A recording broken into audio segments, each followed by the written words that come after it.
Allahu Akbar, Allahu Akbar. Allahu Akbar, Allahu Akbar.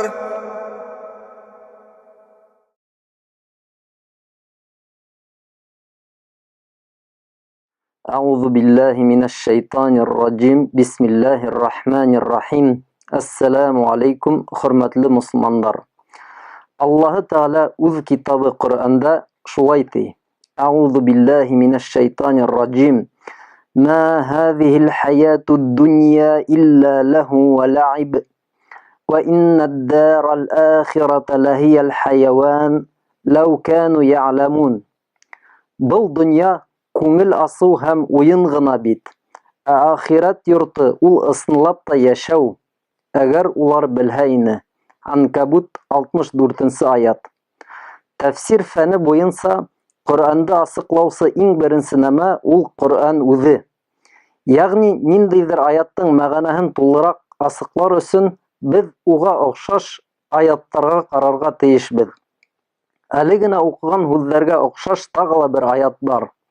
Аллаһ Таала Хадид сураһында был дөнья турында шулай дигән. Белегез, был дөнья уен, күңел асу, матурлану һәм бер-берегез алдында мактану һәм малдар һәм балалар менән ярышу. Ул яңгыр кебек. Унан үскән үсемлектәр игенчеләрне хокландыра ала.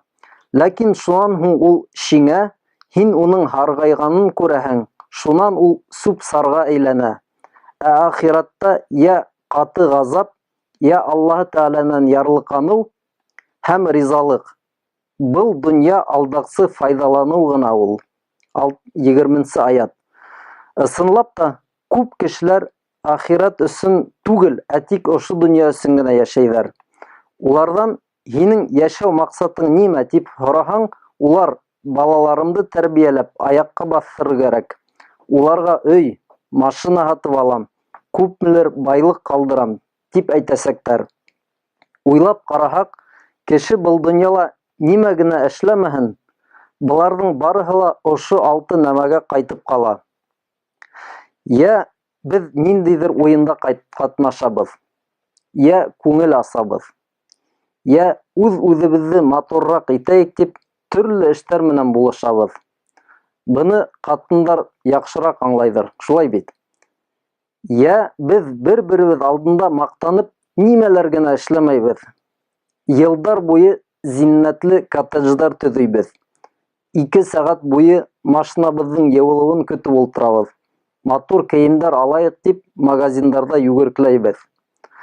Ә инде балалар һәм аксаларыбызны арттырыр өчен без көне-төне тырышабыз. Әлбиттә, буларның барыһын да эшләмәй булмай. Чөнки безнең динебездә монахлык, никахһызлык дигән нәмә юк.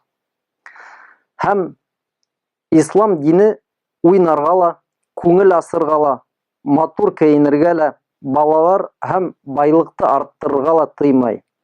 Ләкин булар барыһы ла мусулман өчен үз максат түгел, кардәшләр.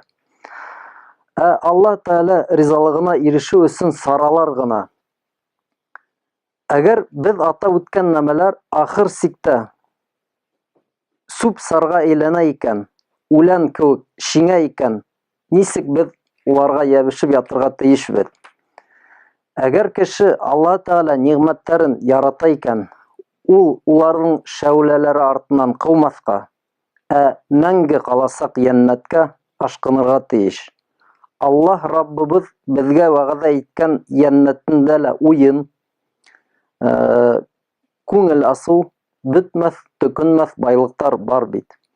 Хөрмәтле мусулмандар, Коръән укыгыз, гафил булмагыз. Быга тикелем белмәгән нәмәләрегезгә күзләрегез асылыр. Был дөнья турында ла, ахират турында ла күбрәк аңлай башларһығыз. Ассаламу алейкум ва рахматуллахи ва баракатух. أشهد أن لا إله إلا الله